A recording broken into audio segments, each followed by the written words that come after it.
Adaobi was the most intelligent and most beautiful girl in her village. Every time a man came to ask for her hand in marriage, she would chase him out with a cutlass, warning him never to return. Her parents were deeply frustrated by her actions and could not understand why she behaved that way. Whenever they asked her why she refused all her suitors, she would always reply, "I know who I want to marry. None of these men are worthy of me." This went on for 3 years. All her mates had married, yet Adaobi remained single. One day, while on her way to the village stream, a place she often visited to sing or bathe, she saw a familiar face. She stopped abruptly, turned, and looked again. It was her childhood friend, Ikenna, who had left the village for the city 10 years earlier and had never returned. "Ikenna!" she called out.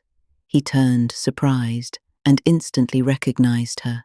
They ran into each other's arms and embraced warmly, overwhelmed with joy.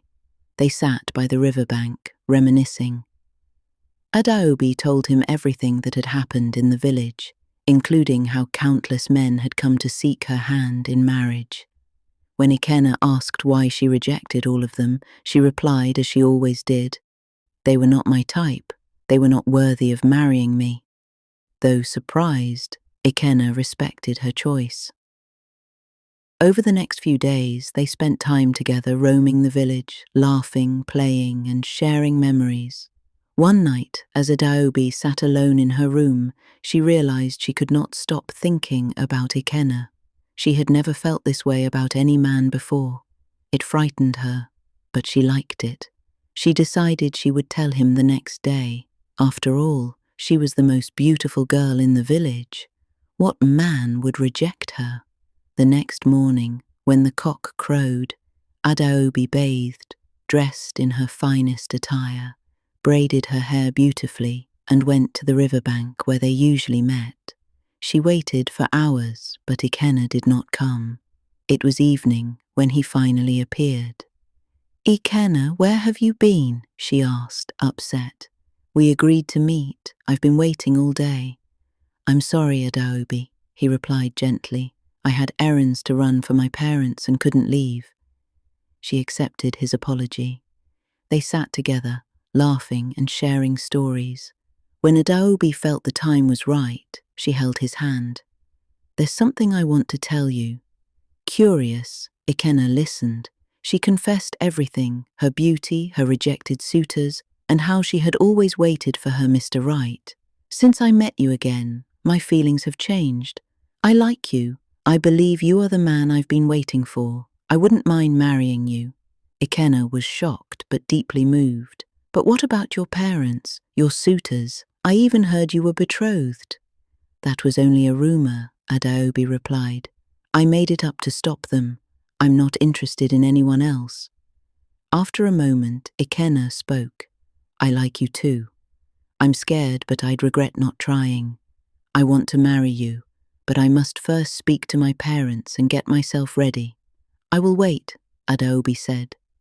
Months passed, and their relationship became known throughout the village. They went everywhere together.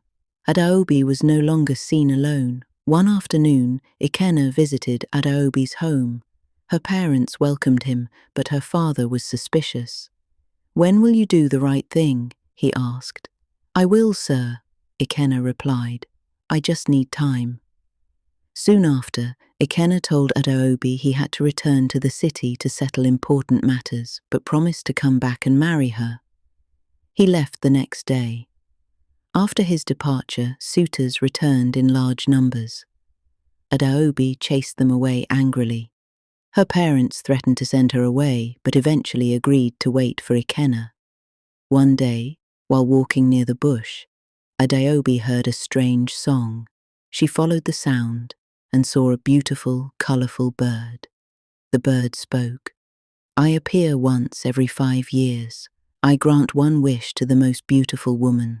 Without hesitation, Adaobi wished, "Let Ikenna return immediately, marry me and take me to the city." The bird flew away. The next morning, Ikenna returned. He came with kinsmen and marriage items and insisted they marry immediately. Despite hesitation, Adaobi's father agreed. They married that day.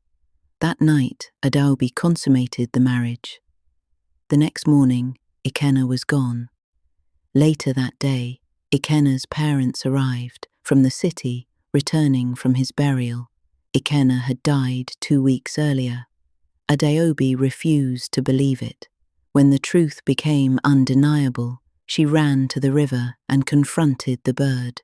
"You deceived me," the bird replied calmly. "I granted your wish. You asked that he come and marry you. You said nothing beyond that." Adaobi's heart shattered. She cried until dawn. From that day on, Adaobi lost her sanity. She wandered the village calling for Ikenna, searching endlessly. Years passed. Eventually, she drowned in the same river where they once sat together. And so, the elders told this story to young women. When love comes at the right time, do not delay. And if you ever meet a talking bird that offers wishes, run.